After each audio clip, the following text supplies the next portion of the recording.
Okay, so I think that with that, we can get started. And Michał, the stage is yours. Okay, just a quick question. How much time do I have for the talking? So And how much usually, so usually our group meeting is usually 1 hour, and then how it usually works is that we have usually, to be honest, many questions during the talk. So don't worry if people ask you questions after a second slide. This is okay, of course. This is okay with you. If you prefer also questions afterwards, it's also fine. So it's also just up to you how you want to organize that. Usually our group meeting with the stocks is 1 hour. This is the time span. Okay, okay, cool. So I'll try to fit into that. Right, so thank you for this warm introduction and for inviting me.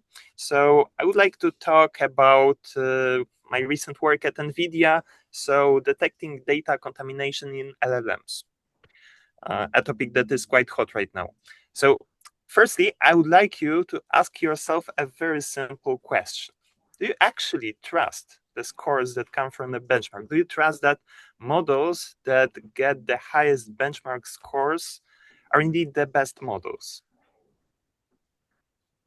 Well, actually, the answer is pretty simple.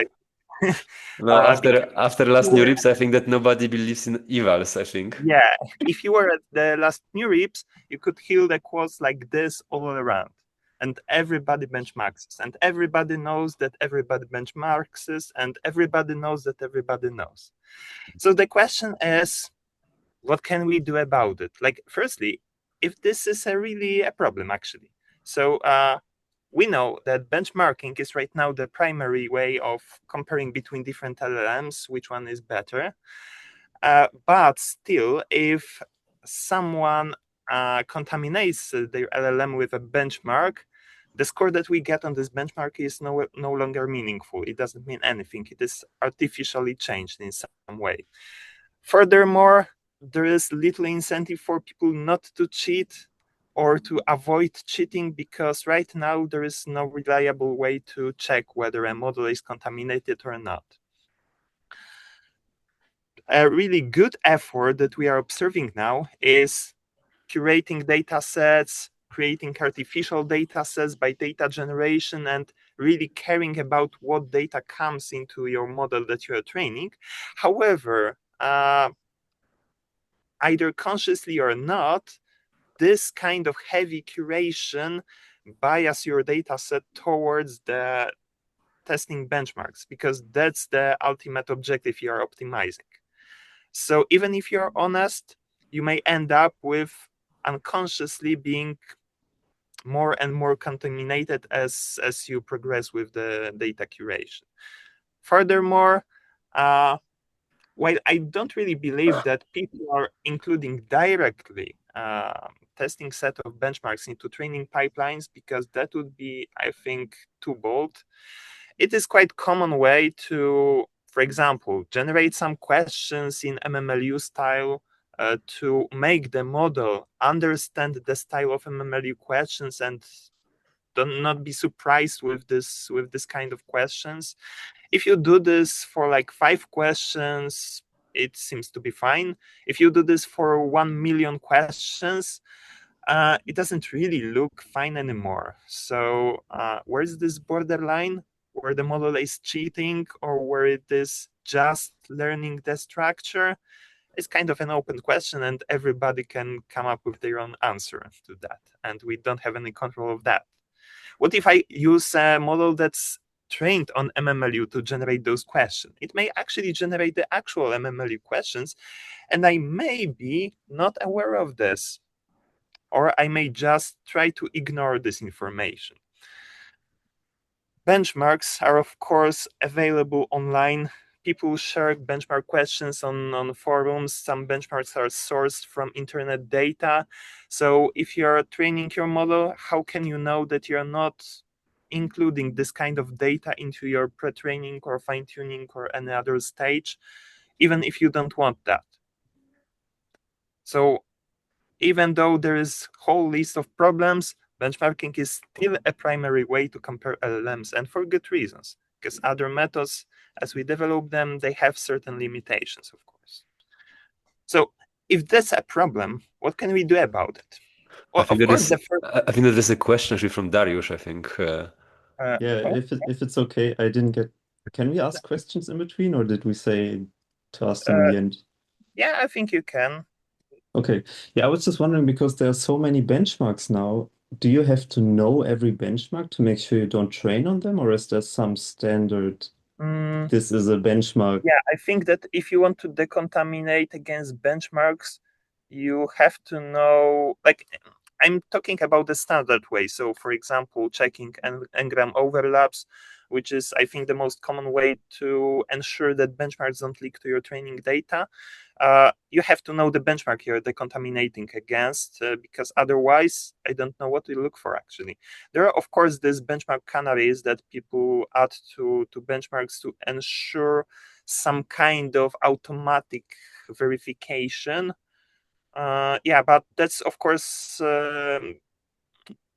effective if the whole benchmark in raw form leaks into the data. If someone says, "Oh, check out this cool question from benchmark X," and write it, I don't know, on some kind of, I don't know, Reddit or some other forum that is later used as a whole internet crawl to train the model. But also, I think that I see also Dariusz' point that maybe, like for model training, it would be great if benchmarks also have some maybe metadata or some other like kind of indication that they should not be trained on, for example. So something that is can kind of proactively prevent model from maybe even like not intended contamination. But it sounded hard, right? Like if the Right. benchmark is sourced from the internet, then it's out there without being marked as a Yeah, benchmark. this is yeah. So benchmarks which are sourced from the internet, of course, this is I think probably lost game already. Yeah, that's true. That's true. Also, I had a question that regarding this contamination, and the point is that this should be done in the dataset pre-processing, or it is something post-hoc, such that I think it's something impossible to detect before training the LLM that okay, there is some contamination in the data I have gathered. And I wonder if it's something post-hoc, then we should look for how to adjust the metrics to see how would model perform if it hasn't seen any kind of that data. Yeah. Well, generally, if you, well, usually before training, you want to ensure that your data don't contain like hard leaks of the benchmarks. So you just look for the texts that come from benchmarks that you want to optimize for.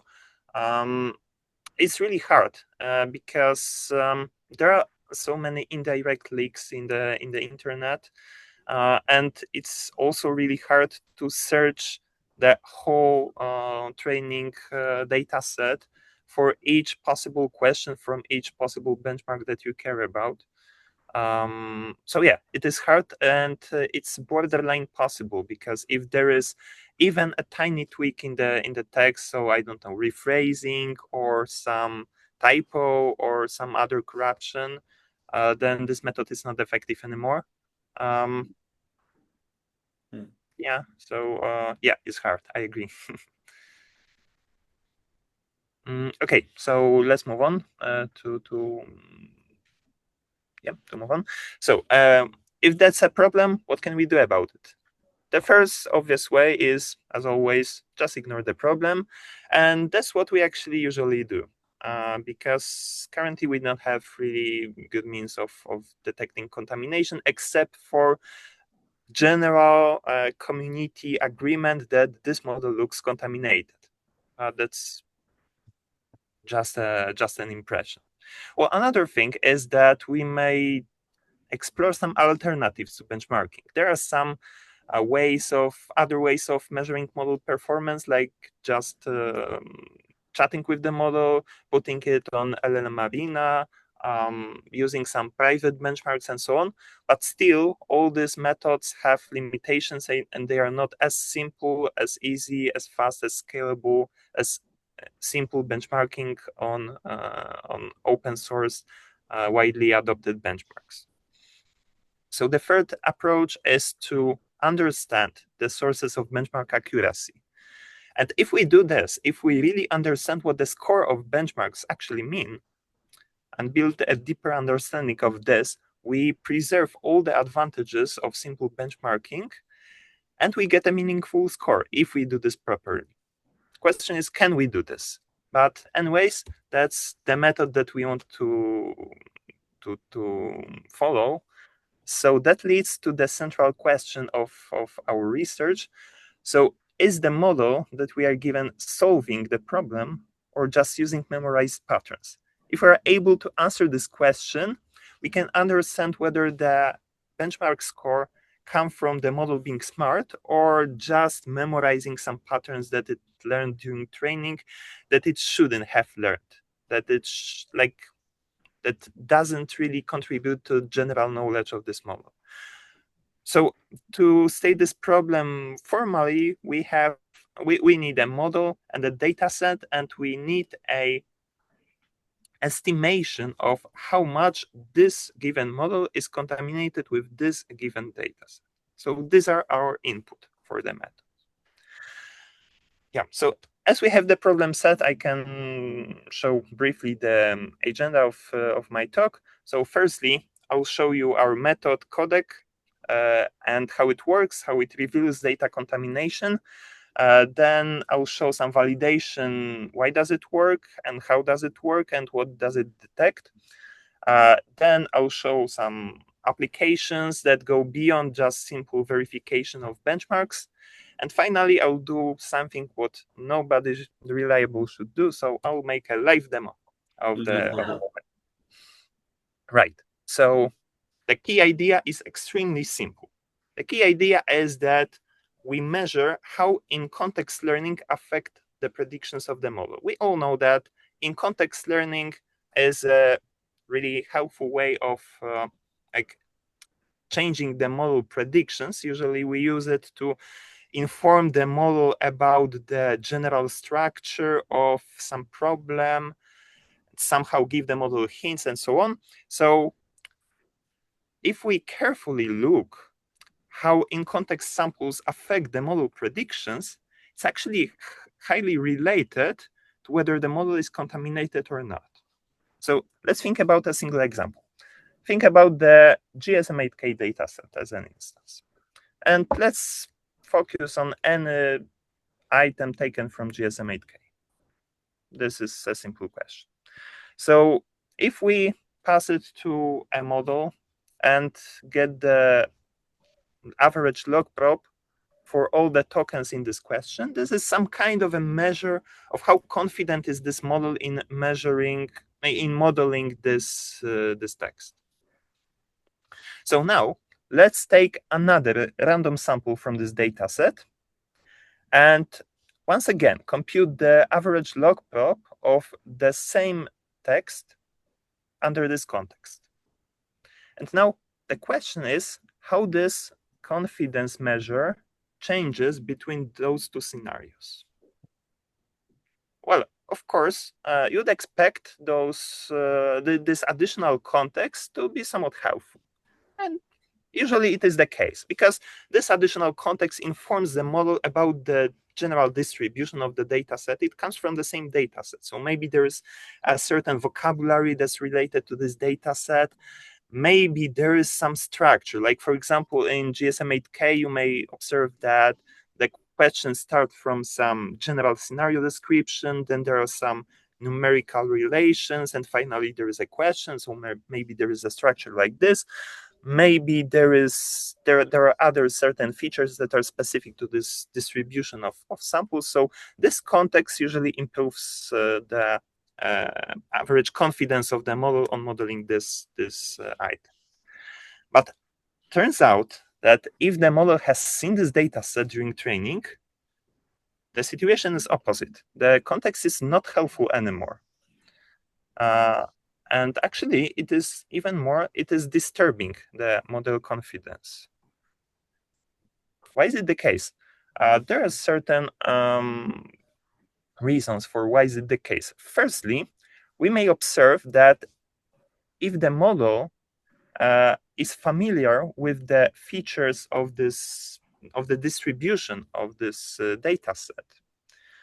This additional context is not helpful anymore because the model already has these features internalized. It already seen this distribution.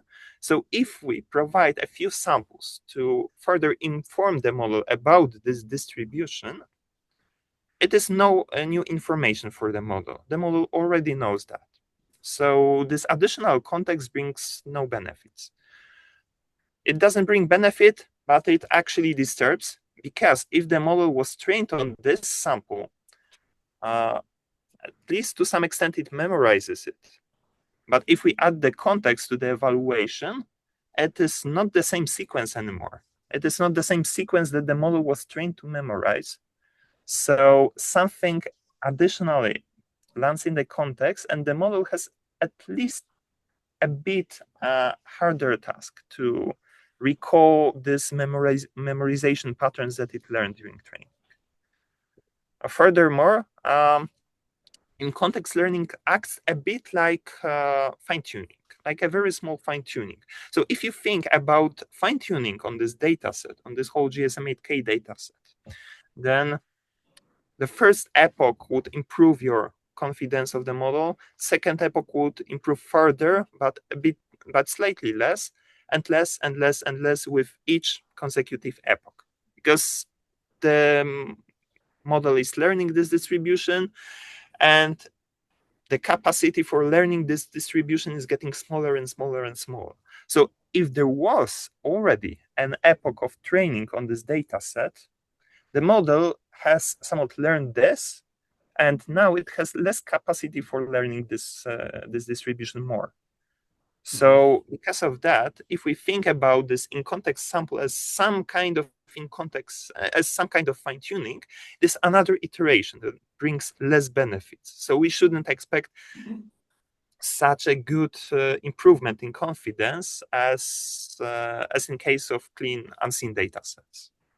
Yeah. And furthermore, yep. Just maybe one comment on that. I think it's a great way how to, I think, also think about the consequences of adding context. One thing is that also there is this nice evaluation of how much learning capacity models have. And of course, with current models with 8 billion parameters, I think GSM-8K can be probably memorized fully.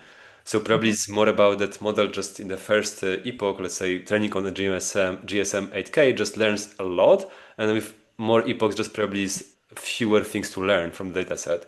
So that I think is also a nice way how to really, I think, talk about it. But I think it's a great explanation. Thanks, Michał. Okay, we can continue. Yeah, thanks for this. And the last point is that if the model is trained on certain samples, it at least slightly overfits to them. And in that case, the loss around these samples is it is subject to high variance. The second order derivative in these points is much higher than in the general space. So if we think about this in context sample as a single gradient step, even if it is going in the right direction, because of this variance, it can push the model out of this local minimum and actually make the loss higher, even though it is going in the right direction. But the variance is so much, it can make the loss higher. And we have some evidence that it is indeed the case. So that leads us to a very simple criterion for detecting contamination. So the whole pipeline just starts from taking a data set, and for each item in this data set, we sample one or a few additional context samples at random from this data set. I think there's a question from Dariusz, I think. I don't see a questions. So I can moderate. Okay. So it was not urgent, but okay, I can ask it now maybe. Because you said this was also caused by memorization. I'm wondering, did you check what happens if you trained on like these 2 consecutive questions? Because then you wouldn't see an effect, right? Because I assume in the training it's usually a question-answer pair, but now it's not working because you have a question-question, basically? You mean training on pairs of question-question. Well, firstly, we don't have to think about questions here because I'm assuming this is just a data set of strings. It can be like a data set of text, questions, or whatever kind. I didn't explore. We didn't explore other schemes of training.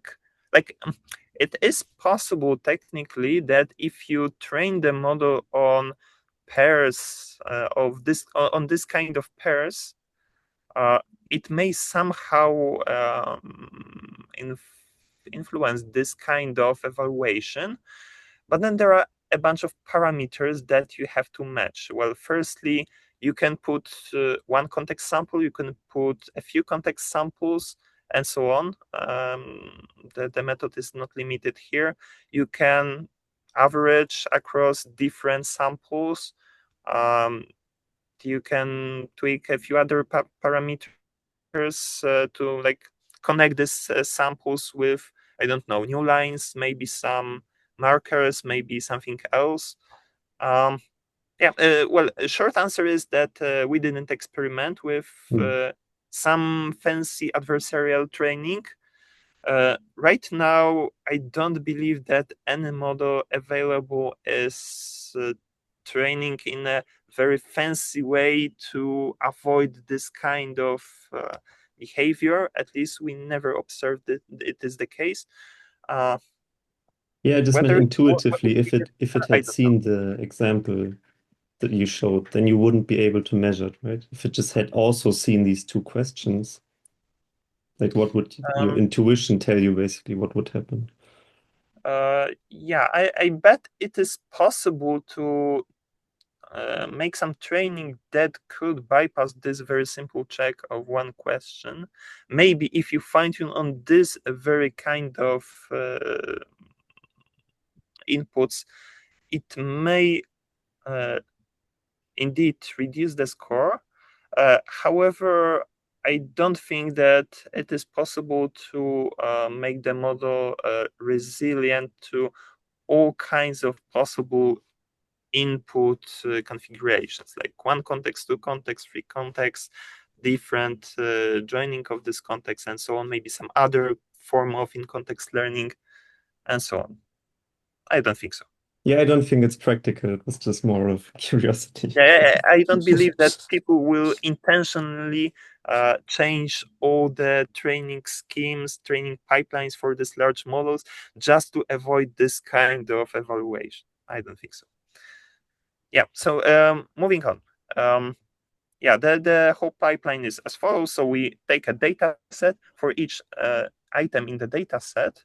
We sample a few additional samples at random from this data set and put in the context. And now we compare what's the average confidence of the model on modeling this single target example. And if the difference is positive, then so if the in-context samples help, we mark this one target as showing no traces of contamination. But if this context is decreasing the confidence, then we assume that this sample is showing some traces of contamination. And the final score for the whole data set is just the percentage of the samples showing traces of contamination. So in this simple way, we get a very nice interpretable percentage score for the whole data set, where 0% means no contaminated at all, and 100% means highly contaminated. Right, so now the question is whether this approach works. Oh, and also referring to your question again, if someone actually makes,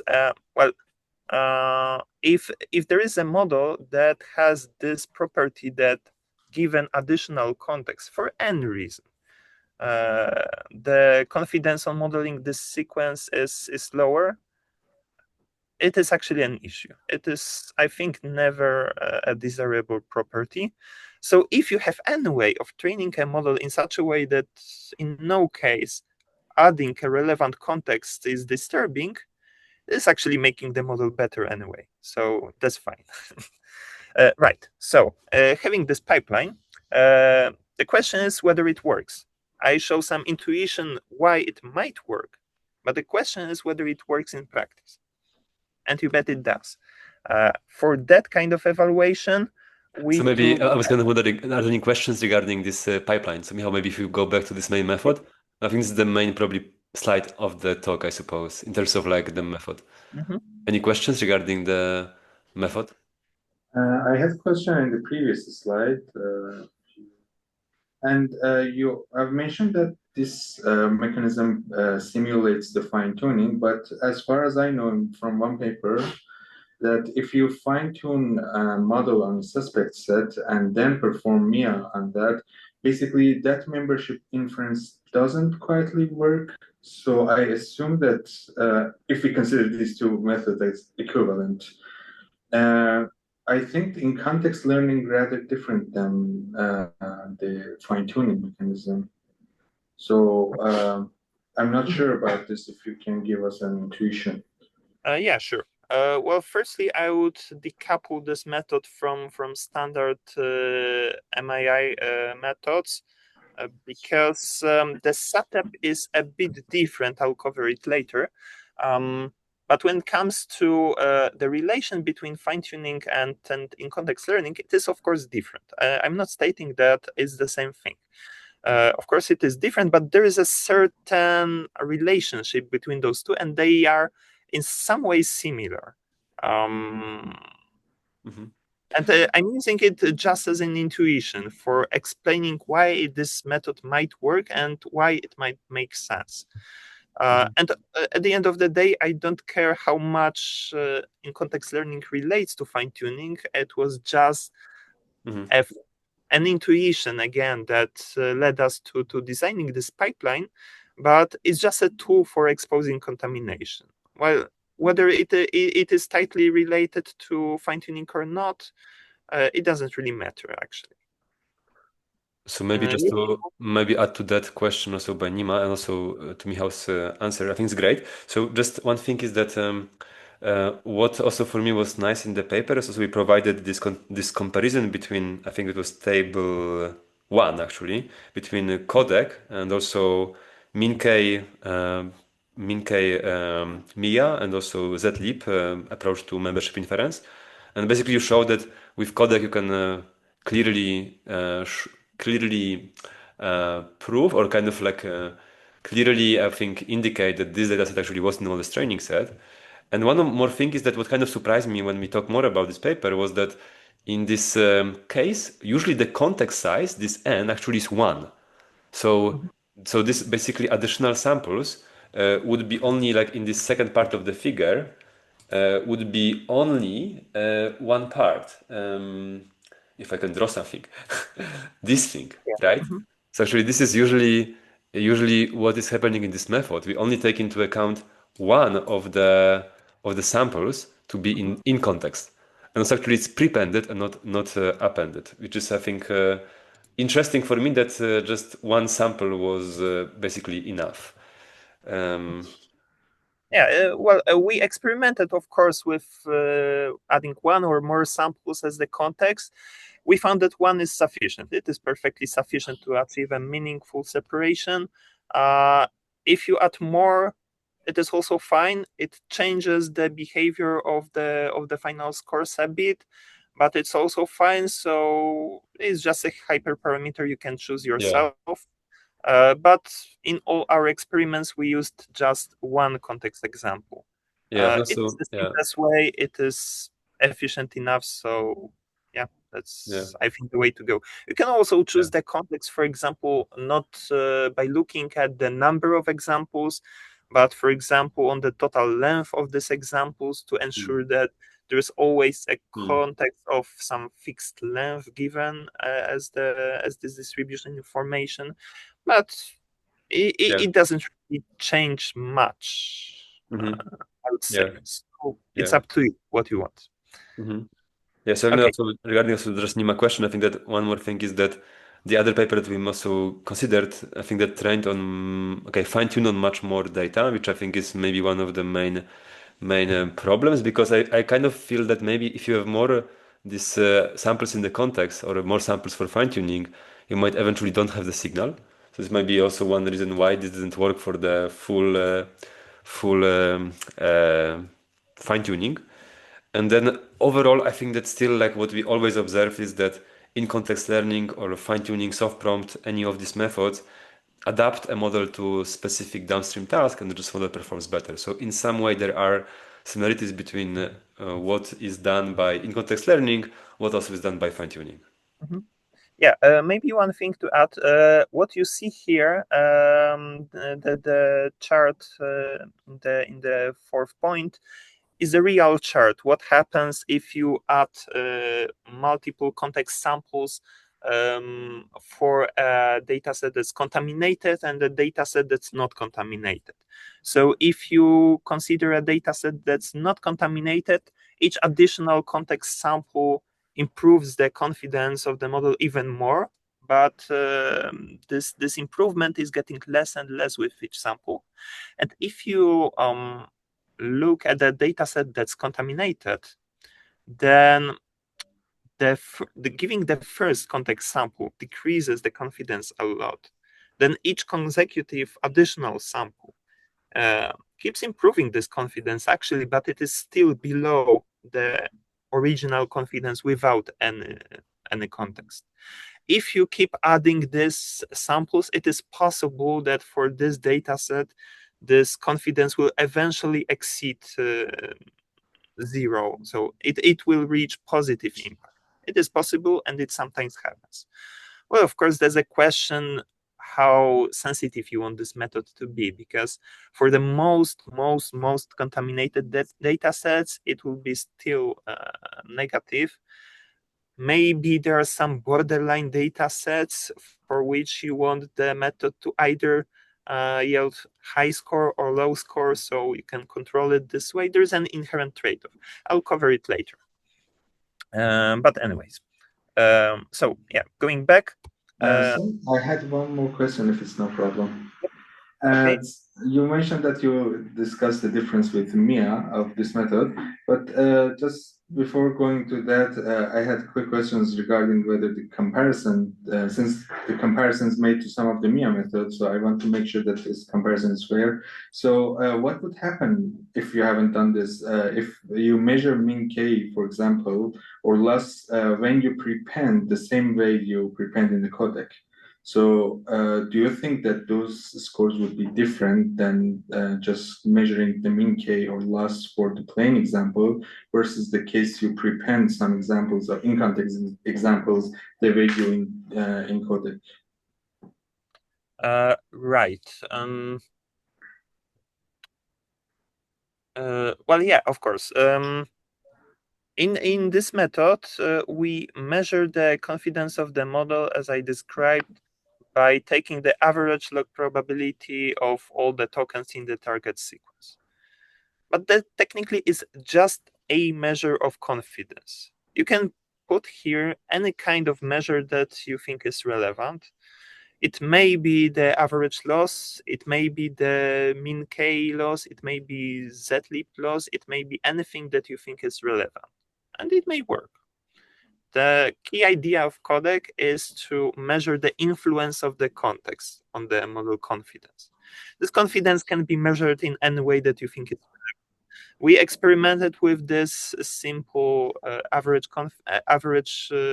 probability, and we found it is perfectly sufficient in order to achieve good results. Do you think that adding in context example when measuring mean K, for example, would make any difference than just giving a single example? Yeah, but are you speaking about using the mean K criterion as a measure of confidence, so comparing this output with and without context, or do you think that mean K could be improved by just adding the context to the evaluation? Yes. If you provide some, since mean K percent of the least log probabilities, so I think that if we add some prefix from in context, as you're doing in context learning, would make any difference in this measure. Yeah, I don't know. To be honest, I don't know. Yeah. The problem with min-k, of course, is that there is no baseline in this method. So you can never actually be sure whether the loss that you observe is low because the model is not confident, or just because this sequence is very hard to measure. Yeah, so another way of looking into this CoDeC method is that we provide an internal baseline by comparing those two. But if we just add this context example for the min-k, I don't think it would change much. It would shift I think it would shift a bit lower the probabilities for contaminated sequence, and shift a bit higher the probabilities for uncontaminated sequence. So it may improve the separation achieved by min-k indeed, but whether it will get meaningful, I don't know. We didn't experiment with that. I kind of also like this idea. So I also had this idea that currently actually we do this averaging across all the tokens, and we treat all the tokens in the same way. However, also we saw other methods for other purposes, by the way, that also differentiate between different tokens. And then by doing that, also they have better performance. So I think that maybe some tweaking of the method, for example, like having additional weights for the tokens, might also further increase the gap between these contaminated versus not contaminated graphs. In this case, like looking at into this graph in the slide. Mhm. So kind of like what kind of, maybe you mentioned also, Michał, as the first case that okay, let's do min-k, but with without context and with context. So kind of like not averaging across all tokens, but using min-k. Okay, so basically tokens from min-k for this method, right? Mhm. Okay, but I think that probably we can move on, I suppose. Yeah, I think we should move on in order to finish with everything. So the experimental validation.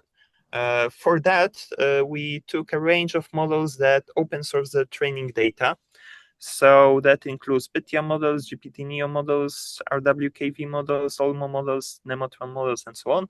So there's a range of models with different properties that includes old models, recent models from the last year, transformer models, recurrent models, Mamba transformer hybrid models, models trained by industry, models trained by researchers, and so on and so on and so on. So a variety of models, but they all have public training data. So we can easily get data sets that were definitely included in the training. And for getting data sets that were presumably not included in the training, we just took everything we could find. So mostly some benchmarks that were released after the model was published, some internet data, some books that were published after the model was published, some, I don't know, recordings, other kind of texts that we could find, that we could ensure that it was not included in the training.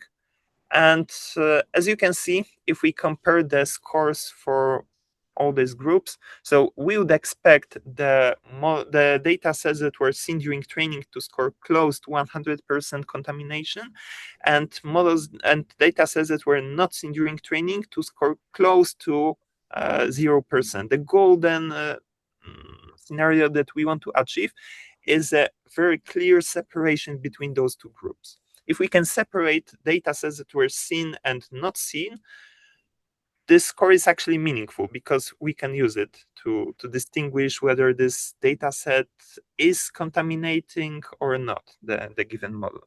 And as you can see, for all the model that we tested, we achieve actually a very good level of separation. On the dataset level, the AUC of this separation is over 99.9%. So that's reliable. If we compare it to method, here I show only the vanilla loss. So looking at the average loss of the model on the sequence. In the paper, we also compare against mean K and zlib and so on. And in all the cases, this method doesn't do any meaningful separation, but CoDeC does. As you can see, if you fix at, let's say, a soft threshold at somewhere like 80%, then over 99% of the seen data sets score over 80%, and usually it is close to 100%, and 99% of unseen data sets score below 80%. Actually, usually even below 60%, or even like close to 0%. So this way we can do some meaningful evaluation of whether this data set was seen or not. Actually, even more, if you look exactly on which data set end up in this middle region between 60 and 80, let's say, these are usually data sets that were technically not seen, but for some reasons highly related to the training data. So, for example, one of the data sets that we considered unseen was a book from Project Gutenberg that was added in the in 25. So it was definitely not included into training of any of these models. But still, these models relied on a data set that included Project Gutenberg books. So they've seen a lot of Project Gutenberg books, but not that one. So technically, this book is not seen. The model is not contaminated with this book, but there are certain features of this book that do contaminate the model. So because of that, we could expect this score to be higher, and indeed it is. It's not as high as for data sets that were directly seen. So we may safely say that there is a certain level of contamination for this data, but not so much to consider it as being included in the training. Yeah, so that's one way of evaluating the validity of the method. Another way, of course, is to fine-tune the model. We can question. Yep. Regarding this slide, because here you have dataset level, and you mentioned comparing to classical MIA approach, but if it's dataset level, did you compare it also to the dataset inference, which would be more suitable here if it's dataset level, or not? Yeah. Technically, classical MIA methods are suited for individual samples. We are working on the dataset level. So for making this evaluation, we average the predictions of this method over the whole dataset. So this way we get an estimate for the whole dataset instead of just individual samples. There are not too many methods that work on the dataset level, but I think it's actually an issue because working on a dataset level is much better defined problem. Because if you think about a single sample, it's not really a well-stated problem whether this sample is included in the training or not. Because if I think about a sentence, I don't know, I'm giving a presentation at a seminar somewhere, then this sentence is new. I made it up myself right now. If I pass it to a certain model and check whether the model is contaminated with this sentence, I don't know what to expect, actually. It is probable that this kind of or very similar sentence was part of the training data because this sentence is not novel. It is not including any very specific information. So it was probably present somewhere. But it's still just a single sentence. If we think about the data set, it is more like a distribution of data. And it is a more general concept. So you can say much more about it and with much more confidence.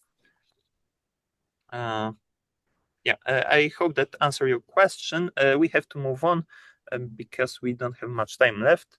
So moving on, let's fine-tune a model. And if we fine-tune a model on a certain data set, we are sure it is contaminated with this data set.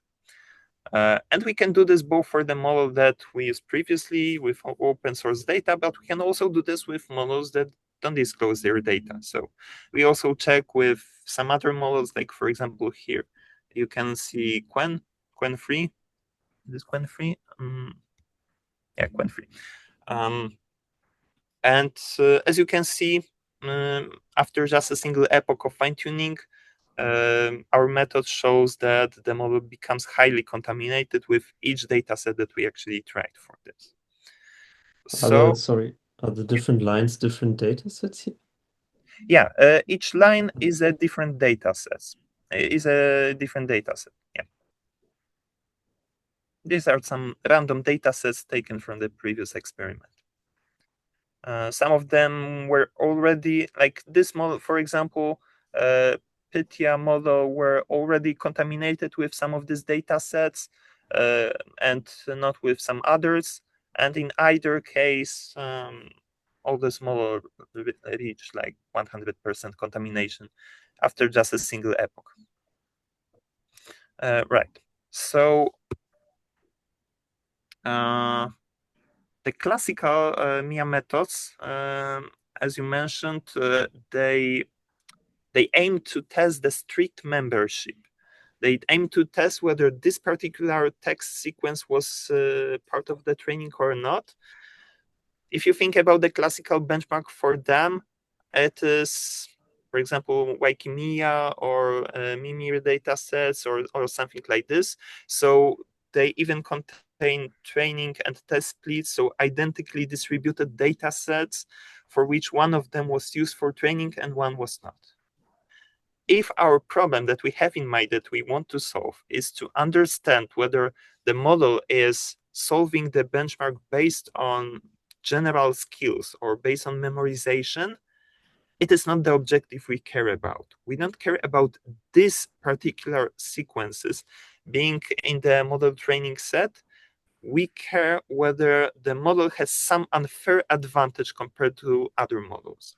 So, for example, if the model was trained on benchmark questions that were rephrased, or maybe benchmark questions that had some typos in them, or maybe benchmark questions that, I don't know, were expressed in some other language, or maybe some other augmentation, then we are very interested in this kind of checks, because still model trained on this kind of data will have the score artificially inflated. And as you can see, we evaluated whether CoDeC works for data sets that were augmented in some way. So we made a range of augmentations of, in this case, MMLU dataset, and check how training on these augmentations influenced the score on the original dataset. And as you can see, in all the cases, there is a positive influence. Still, training on this related distribution increases the contamination score on the original dataset. That's initially about 40% for this model. Of course, the magnitude of this increase depends on the relation. Of course, if you noise this additional data a lot, like include add, I don't know, a typo in 2 typos in every word, the model is not learning anymore about this distribution and it is not detected, but I don't think that such data is actually helpful for improving the score on the benchmark, so that's actually fine. But if you think about any reasonable augmentation, it still inflates the contamination scores. So we are not detecting only the strict membership as other classical membership inference methods, but we are also detecting indirect leakage. So, for example, when we evaluated on identically distributed data sets, so for example, for PITIA models, there were training and test splits provided for each subset of the training data sets. And on both the splits, CoDeC scores were actually the same, even though one of them was directly included in the training and the other was not. The other split, the test split, was unseen, but it was identically distributed with the training data. And still, the contamination score is very high on both of them. And this is actually desired because if you are not training specifically on MMLU questions, but you are training on something that is very highly related to that, it still affects how the model solves this benchmark. Because the model is not relying on the general knowledge, but it is relying on certain properties of MMLU style questions. So this doesn't lead to the model being 100% contaminated, of course, but still you want to know it is the case. Okay, so Michał, maybe one question, sorry. So if you go maybe 2 slides back, here? Maybe one more. So actually here in this case, your unseen data is not the test set from the pile, but a totally different data set. Yes, these are totally different data sets. Data sets that are not seen and as much as we could say, not identically distributed with the training data. Mm-hmm. Mm-hmm.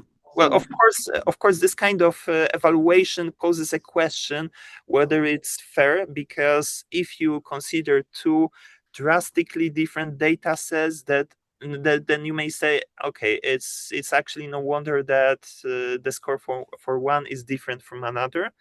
But firstly, classical methods fail even in this scenario, as you can see in this vanilla loss case and all other actually.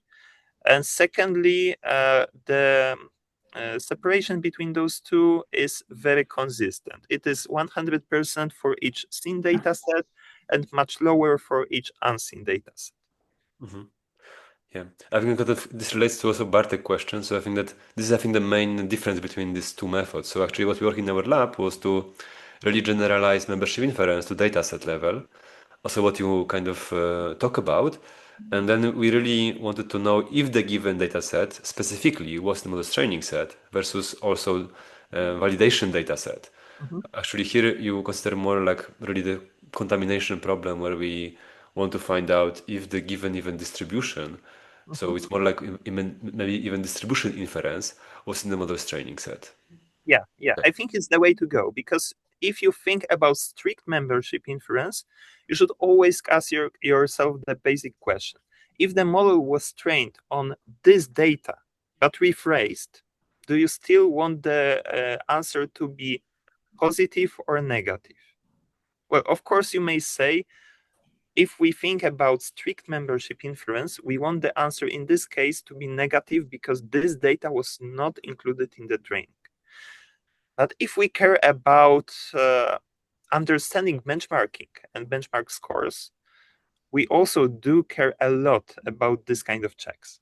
We still want to know, in case the model was trained on rephrased questions from MMLU test set, we do want the model to be flagged for that. Mm-hmm.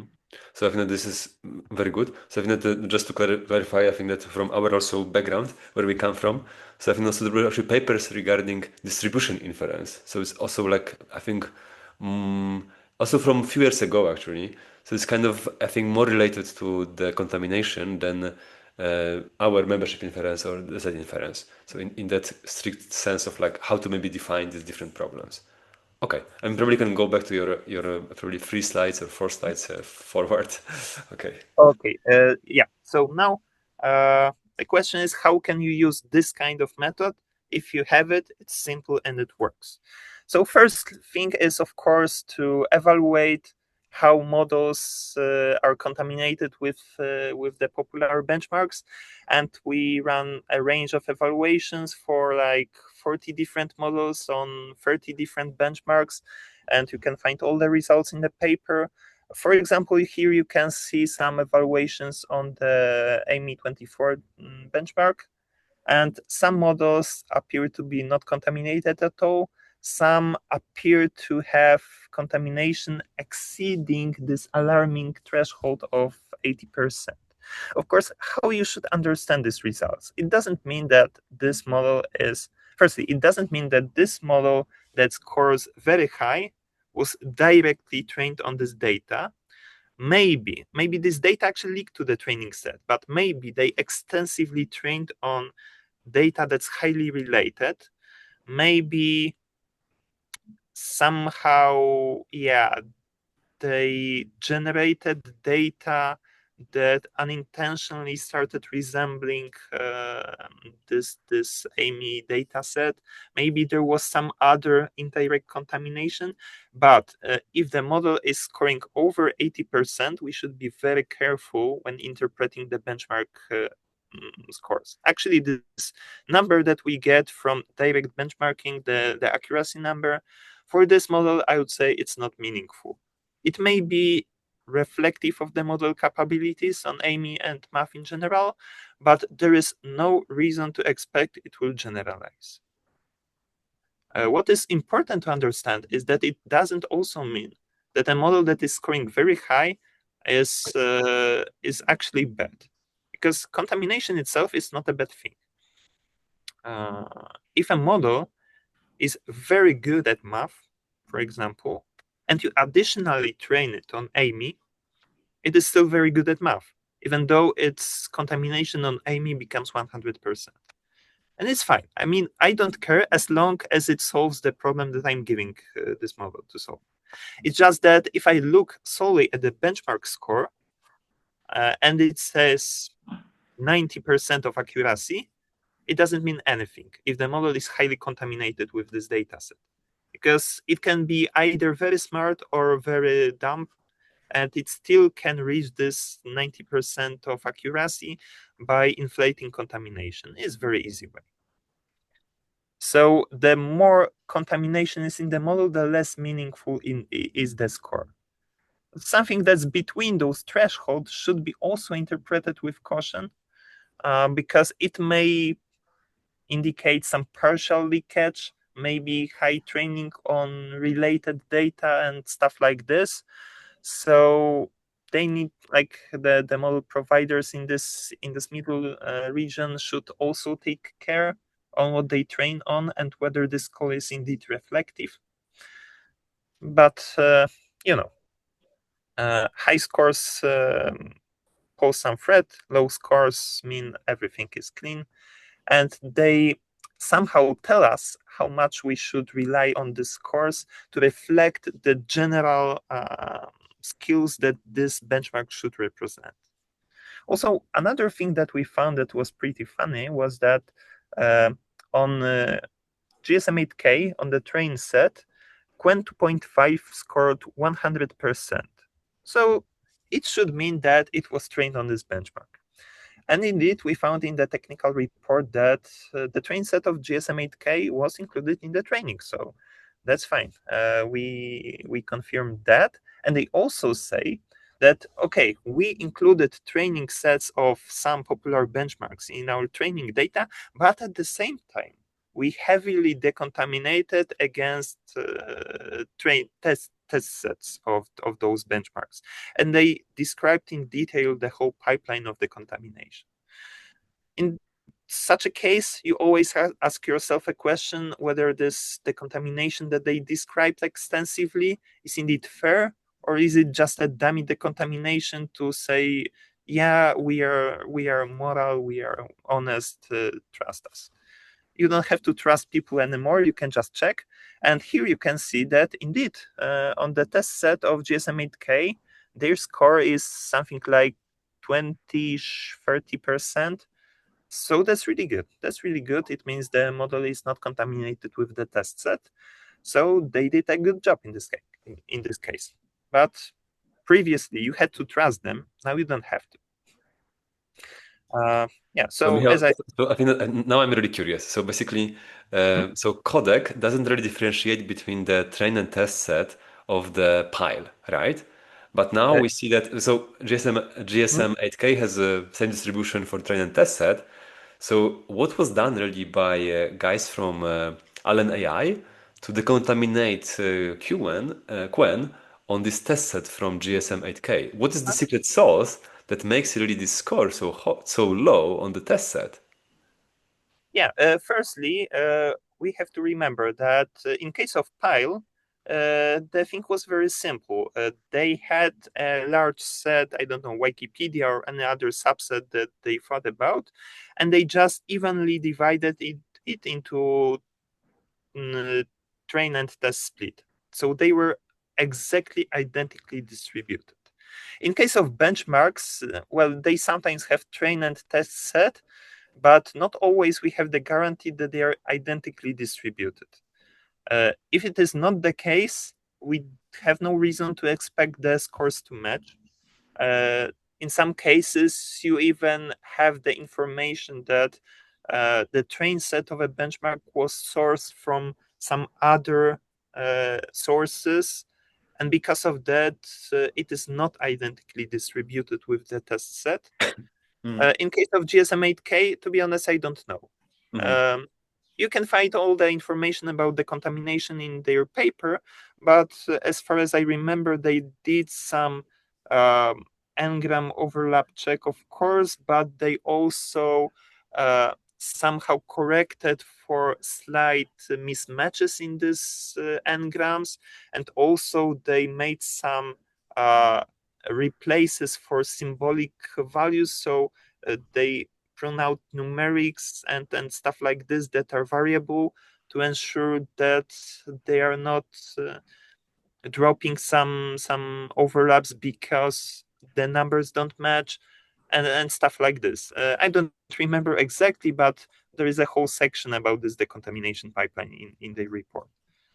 Okay, perfect. Just one thing is that so we are out of time kind of, but Michał, if you have more time and you want to stay and talk to us more about that a bit, I'm not going to extend too much, but if you have still a few minutes to finish the presentation, for example, then you are more than welcome. If anybody else is having other meetings or anything, then please feel free to leave. But if you, Michał, have some more time, we can also stay a bit longer. Of course. Okay. I'll finish. I think a couple of minutes should be enough. Okay. Plus the demo.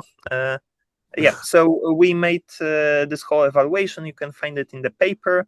Some models are more contaminated, some models are less contaminated. You may find it yourself. Of course, by now you probably have noticed that this table is missing at least one notable guy, and it is GPT-OSS. Which we did experimented with, but I'll cover it later. Why is it not included? Going further, if you compare different models, you usually use some benchmarks to evaluate which one is better than the other. And if two models have matching benchmark scores, you can use also contamination information to check which one will generalize better. Because if them two models have the same score on any benchmark, and one has much less contamination than the other, even if both have low level of contamination, then we can expect that the first one, the one with lower contamination, will generalize better, because the latter one, at least to some extent, relied more on some memorized cues. So the other one has to reach the same score with just its reasoning skills. So I would expect this first one to generalize better. Going further, if you're training a model, you are genuinely interested into knowing the quality of your model during training. Of course, you won't put it into Arena or any other kind of evaluation during training and do this iteratively and extensively.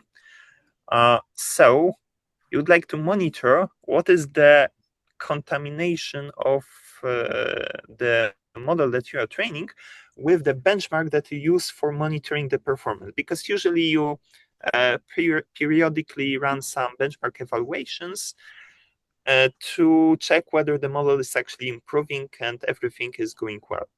If the model if the data set has some data leakage from these benchmarks, you can observe this model is increasing and increasing in performance, but it's actually not getting any better. And that's the thing you want to avoid. But fortunately, if you evaluate the checkpoints during training with CoDeC, we found that already, this is the case of Olmo models that publish their training checkpoints, already after 10,000 steps, which is about 2% of the whole training, we could detect the final contamination level of this model. So even after 2% of the training, you already know whether there is something wrong going on with your data set. And you know that if, for example, you use some benchmarks for monitoring the performance, and maybe at the end of the training, there are some benchmarks you care about that you want to optimize, you are sure that this pre-training model will not be contaminated with those benchmarks. And these scores actually reflect the quality of your model. Can I ask a question here? Like, Yep. to my understanding, like the training is like a one run, right? Like an LLM. So you train only once. So like the fact that you can detect it in the first 2% means that the benchmark is already present in these 2%, because otherwise I could train on all the other data, and in the last % of training, I basically pipe in this benchmark. I'm not 100% sure what was the organization, like the division of the training data of this Olmo model into exact batches, but given the progress, I would expect it is just evenly distributed. It's just that because CoDeC is not tightly coupled to exact membership inference, only 2% of each data set is enough to get the whole distribution information for the model. So if it learns the distribution of each data set, we can already detect the contamination with CoDeC, because it is more coupled with the distribution of the data set than to individual samples. In this experiment with indirect contamination transfer, we also included some subsets of this MMLU, and even if you train on just a part of the data set, the model becomes contaminated with the whole, because it is the same distribution. The model actually becomes contaminated with the distribution, not the individual samples. And it turns out that only 2%, in this case, only 2% of those distributions was enough to detect the contamination.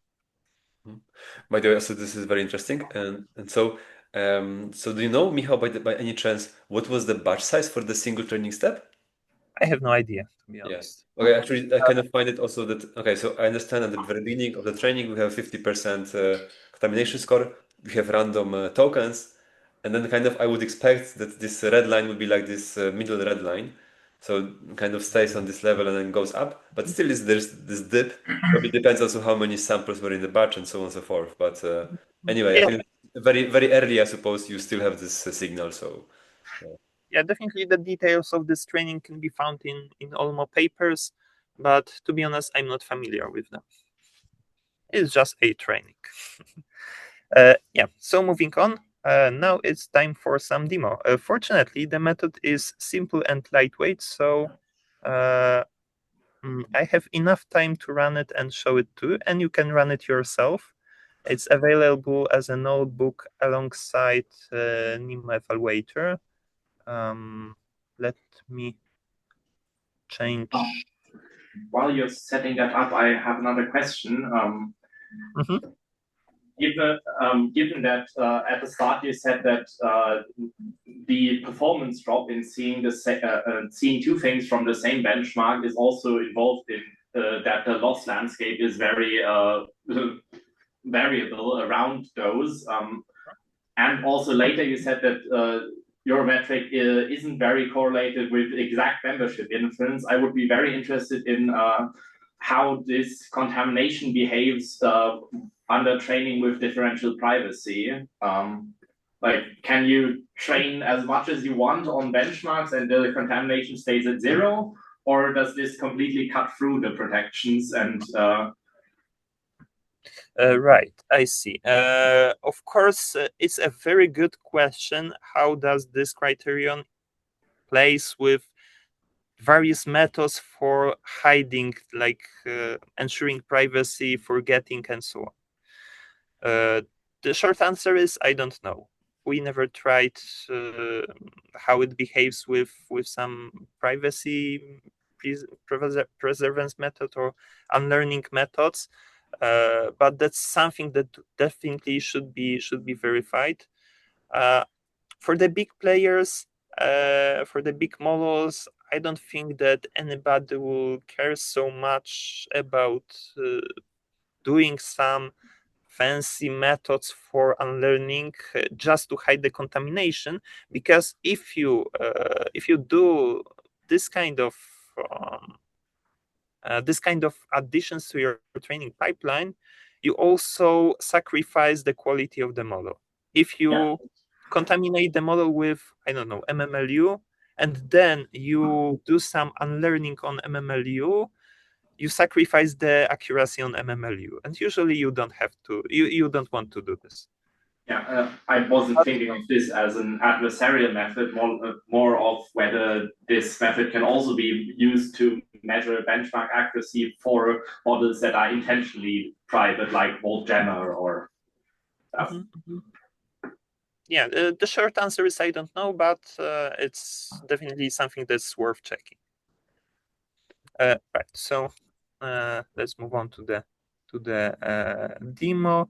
As you can see, the whole method that implements this criterion is here. So a few simple lines of code and you're good to go. Yeah, there are some data loadings. To add a benchmark, you just need to download it, I don't know, from Hugging Face or anything else, and you're good to go. You just need a model and a list of strings, and you're good to evaluate. So I have a few benchmarks prepared already.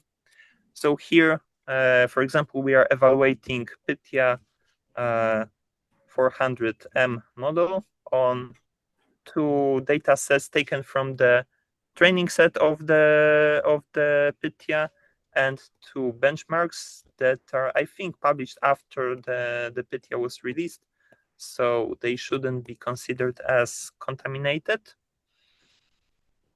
And the evaluation for this model and for this data sets take about 1.5 minutes. So not too much time. Of course, depends on the size of these data sets and the size of this model. But still, like even for much larger models, each of this evaluation is very quick because it doesn't involve any generation. All I need is to estimate the average log probability of the given sequence. There is no generation involved, so it's very fast. It's just a single forward pass. Well, actually 2, because one without the context and one with the context. And when it comes to the size of this data set, usually we found that using just 1,000 samples is perfectly enough. After over this number, you don't get much more like change in the score. If you even have a small data set that's like, I don't know, 10 samples, you can already get an impression on what's the general attitude of the model towards this data set, whether it is highly contaminated or highly not contaminated, but of course it's subject to some higher variance. Yeah, but still it means something. If you have 1,000 samples, this score, it is definitely perfectly enough. Even if you have more than that, there is actually no point in using more than 1,000 samples. Yeah, as you can see, we already have the scores. The model is highly contaminated with those 2, with Wikipedia and GitHub, which is expected, and not so contaminated, not at all contaminated with GSM-8K, and not much contaminated with GPQA. Well, of course, when you think about what you should expect from a single benchmark, you should adjust your expectations to the data that you are using actually, but I'll cover it later. You can also you can run this check for a single model. You can, for a single benchmark, check a bunch of models. So let's test all these models on AMI 24. Yeah, it will take some time, like also some kind of 2 minutes or so. Yeah, and if you think about a single fixed benchmark, yeah, as I said, you should adjust your expectation to these benchmarks because there could be certain features that affect the final results. If you have a data set that's highly diverse and the texts, the questions from this data set don't really correspond to each other, they don't bring important information to each other, they are not helpful to each other, you shouldn't expect to have this good transfer by in-context learning. If you pass a context to another model, you shouldn't expect much benefit. So in this case, it may be like adding this context can be just a random chance. So each model could technically get some score around 50%. But if it is indeed the case, then all models should have something like 50%.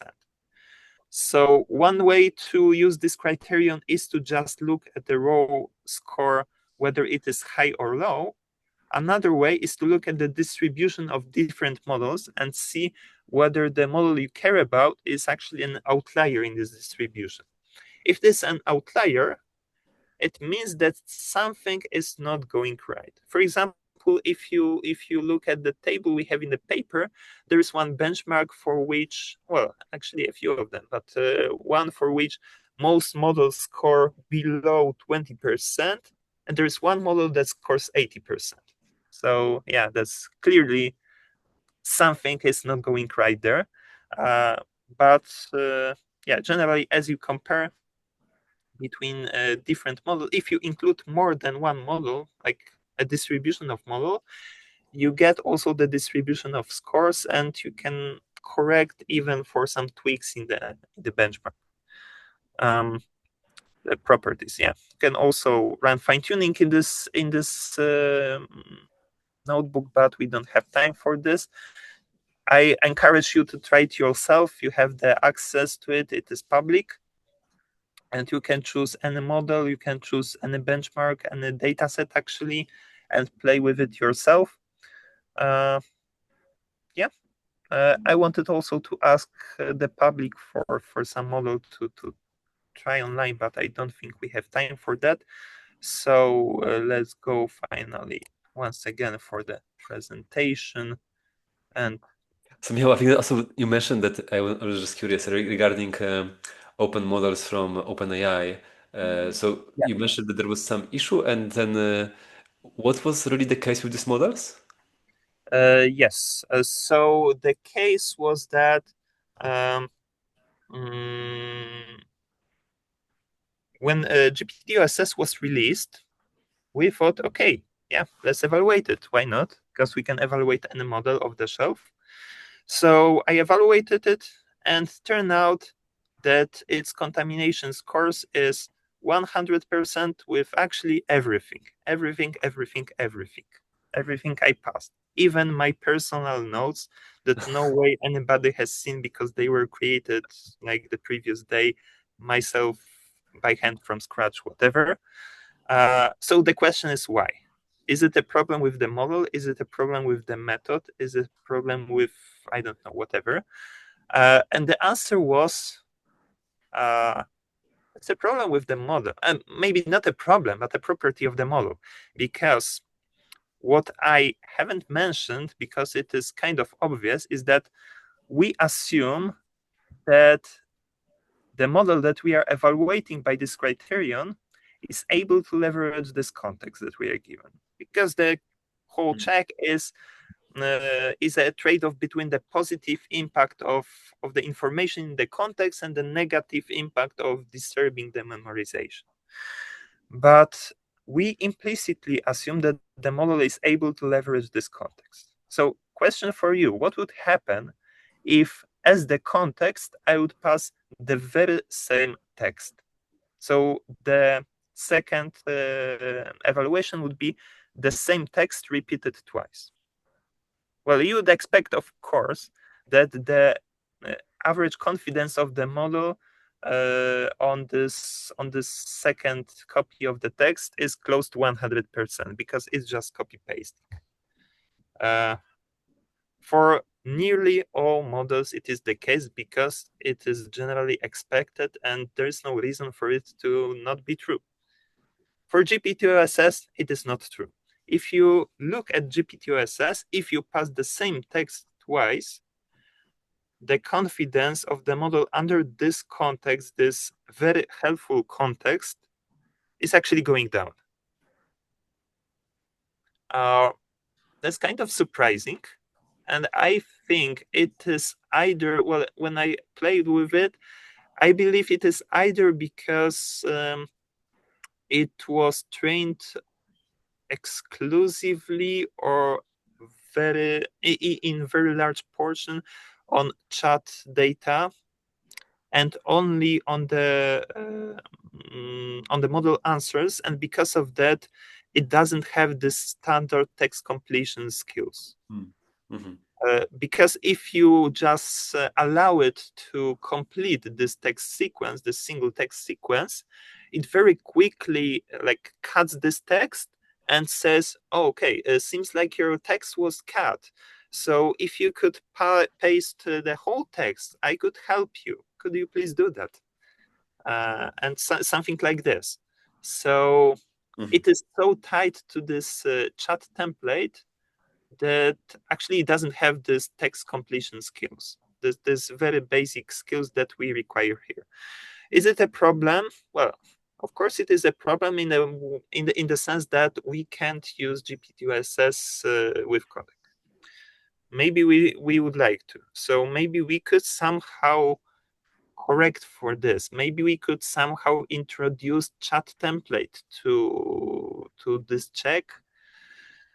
We don't know.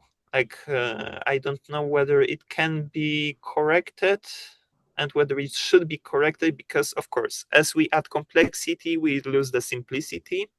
At least we can easily detect this by just introducing additional data set and evaluating on this data set composed of just a single text repeated 1,000 times.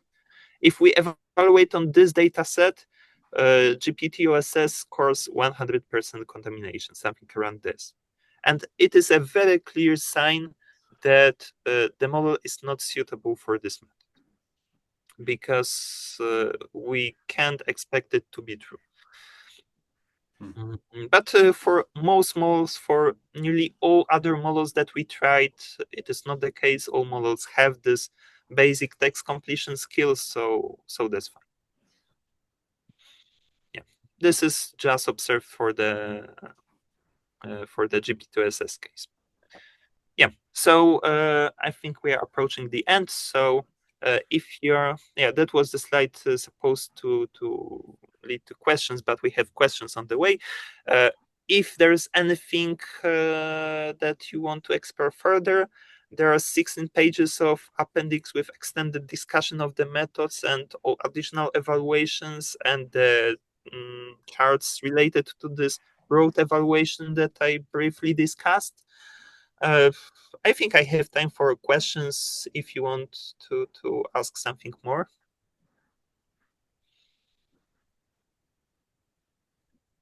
It looks like everything has been clarified on the way. I have one more question.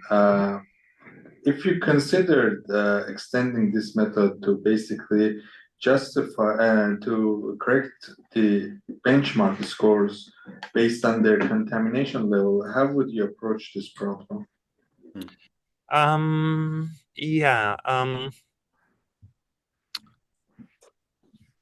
That's a very good question. Well, of course, a very naive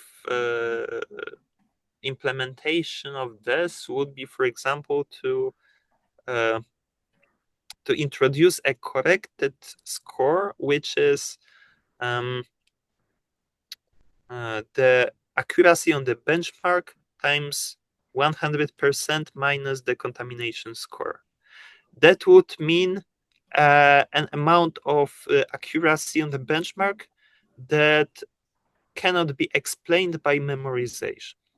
Well, that's a very naive way of applying those two, this method to benchmarking, but it's of course not working as we would expect it to work, because it is an amount of accuracy that cannot be explained by memorization, but it doesn't mean the model that's relying a lot on memorization is actually bad. And also, like each benchmark has certain level of contamination that's normal to this benchmark. Like if you, for example, evaluate some old models like PYTHIA on multiple benchmarks for which PYTHIA shouldn't be contaminated because they're much later than PYTHIA was trained, there's still some level of contamination, which is natural because if you're, for example, thinking about AMI questions and you have a model that was extensively trained on math, it is somewhat contaminated with a lot of math features, with the general distribution of math questions. That is, of course, related to AMI distribution. So there is a certain level of contamination that is expected, and it's actually not bad. So yeah, well, if I would have to make a single number based on, well, I think that the results should be interpreted having the contamination scores in mind. Like benchmark accuracy alone is definitely misleading. It will lie to you if you don't think about the whole context. If you have both the benchmark accuracy and the contamination score, you can draw much more meaningful conclusions.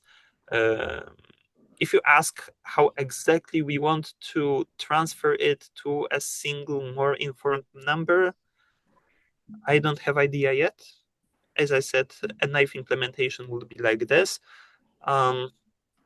But you should keep in mind both that it's not a reflection of the general skills of the model. It's just how much memorization we can detect, and also to have the most informed way of understanding these results, you should always consider the distribution of the scores from different models. How to include all this knowledge into a single number, I don't know. I would have to think about it, but it's definitely something that would be very relevant and would be definitely interesting to check. Another thing is that I can come up with a bunch of metrics of this kind. Question is how to verify them, like whether they make sense or not.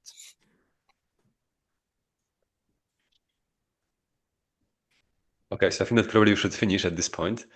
So again, thanks, Michał, for this excellent talk and for answering all of these questions. And I think that at this point I can also stop the recording. So